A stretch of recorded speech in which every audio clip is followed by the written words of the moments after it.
Hey everyone, David here. So, if you have not heard, Better Call Saul has actually wrapped up its first season this week with its finale. And I said in my pilot review that I wasn't going to review it episodically, but if I felt the need, I was going to do an overall season review when it wrapped up at the final episode, which I believe is episode 10. So, it's a 10 episode season, and it just got wrapped up.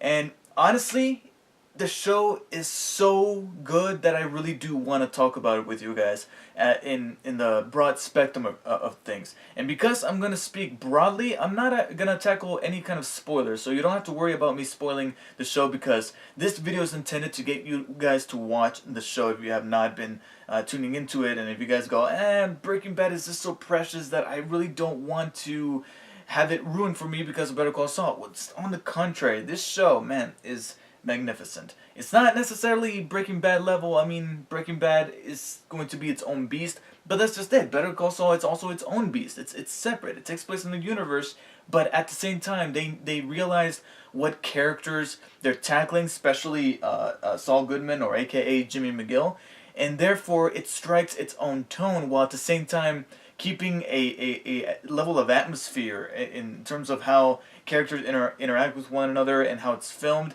that it still belongs in this universe.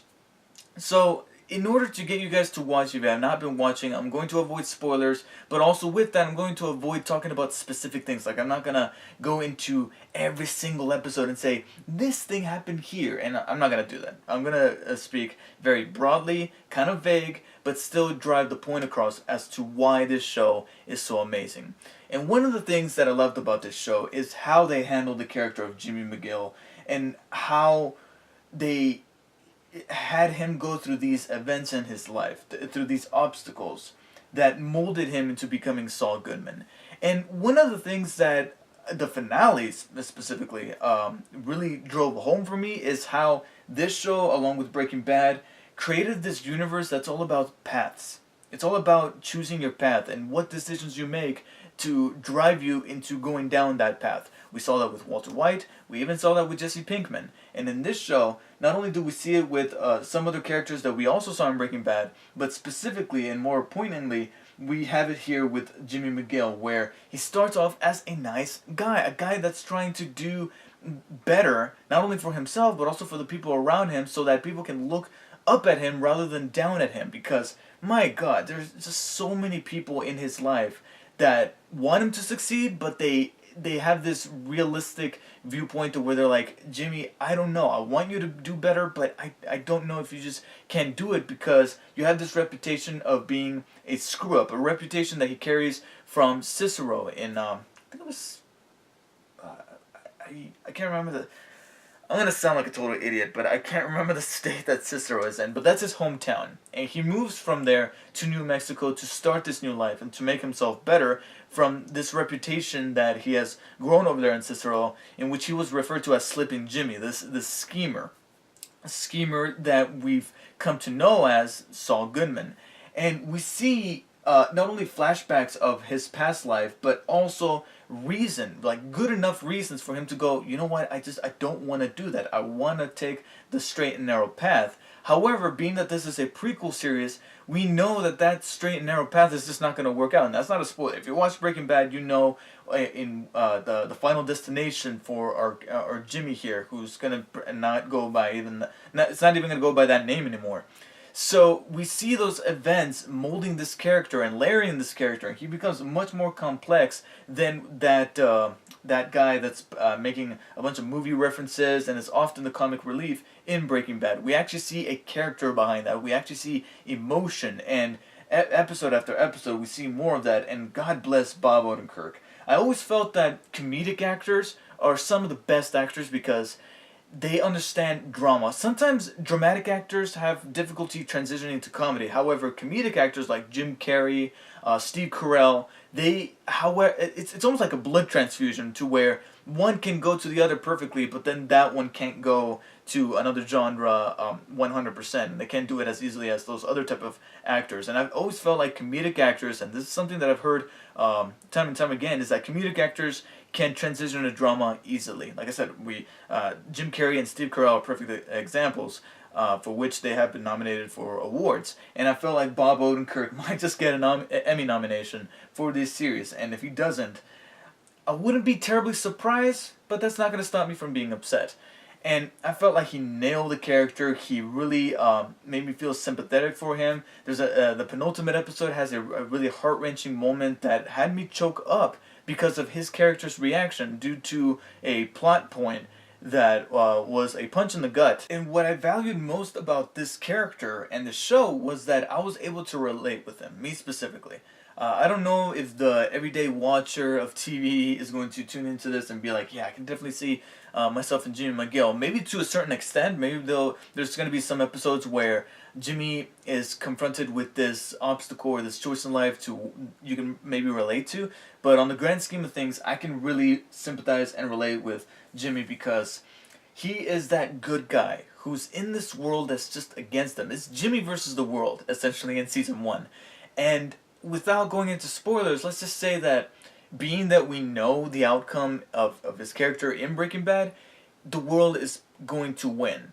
And there's moments where even he acknowledges that the world is probably going to win because this world is just not meant for nice guys. And when you try to do the nice thing, some people are going to love you, but in the end, there's going to be something that is going to betray you because of how nice you were, because of how right you wanted to do things by. Especially in those final moments of the season finale is really what made me go, holy crap, I can really, really see myself in Jimmy. And I think this show nailed a character and overall a story that they could have easily half-assed. Vince Gilligan and the creator behind the character of Saul Goodman, specifically Peter Gould, they could have easily capitalized on the success of Breaking Bad and said, here's the show, and hey, it's based on Breaking Bad, and here's all these references.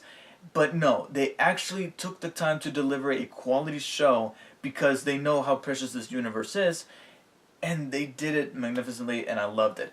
If I had any complaints with not only Jimmy's story throughout this first season and the overall show, would be that maybe sometimes they would drive the point across of Jimmy versus the world a little too much, to where almost every character that he comes across is practically a dick to him. Like, there's some characters that didn't need to be as rude or as mean as they were to Jimmy. I felt like, we were just one douchebag away from those moments in the Spider-Man trilogy, especially in Spider-Man 2. Remember at the beginning of Spider-Man 2 where everybody's just dogging on Peter? There's even that scene where he's picking up his books and he's being hit in the head by all those bags and people just flat out ignoring him, and that was a little too much. It's meant for comedic effect, but it was a little over the top cruelty. We were just a tiny bit away from that point in a couple of episodes, especially during the middle for Jimmy, because you just feel so bad for him and you want him to succeed, but the world is just going to continue pressing down on this character. And it looks like in season 2 we'll be seeing a new character come out of Jimmy to press up again, the character known as Saul Goodman. Now, like I said, I'm not going to go into any specifics, even with certain characters in the supporting cast, but I feel like there's 2 that I need to talk about. One of them is Jimmy's brother named Chuck, who really adds to the plot in terms of character analysis. He serves as a good way to analyze what makes Jimmy tick and why it is that he's trying to do right by not only his brother but also the people around him, and why he wants to succeed so bad despite having this reputation that he left back at Cicero. That Chuck is so insisting that reputation has come back all the way from Cicero to Albuquerque, New Mexico, and followed him. And his character is also very, very interesting, and by the end of the episode, his character becomes almost like a tragedy. Nothing that bad happens to him, but let's just say that it strikes an emotional beat that you can definitely feel, and the relationship between him and Jimmy is just one to talk about. It could be an entire video all on its own, but I don't want to take too much time. My only problem with his character that I didn't really have that much of an issue, and in fact, the show, as it progressed, started to resolve this issue, but some other people are going to look at this and be like, that was a little silly. For how grounded this show is, his character has a certain condition that some people are going to look at and be like, Oh, come on, really? But like I said, as the show goes on, they start to introduce certain solutions and they start to phase it out a little bit to where it's still existent by the end of the season, but they find a way to make it work with the plot rather than against it. And last but not least, we got the main man, Mike Ehrmantraut, returning in this series from Breaking Bad.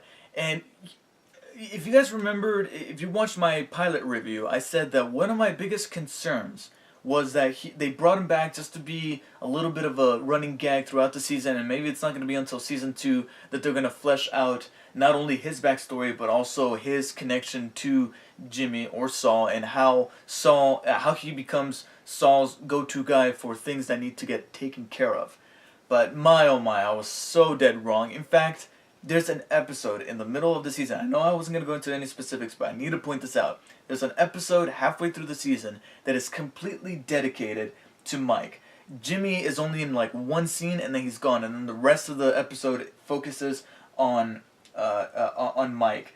And in just one episode, they're able to explain why it is that he goes into that shady line of business that we see him conduct in Breaking Bad, and we also see why his granddaughter is just so important to him, why it is that he's willing to go through various lengths to not only take care of his daughter in Breaking Bad, but why it is that he's not going to take any more half measures. Better Call Saul is a terrific show filled with great writing, great performances, and some great directing, very reminiscent of the directing that we saw in Breaking Bad with all those camera angles and how dynamic it looked.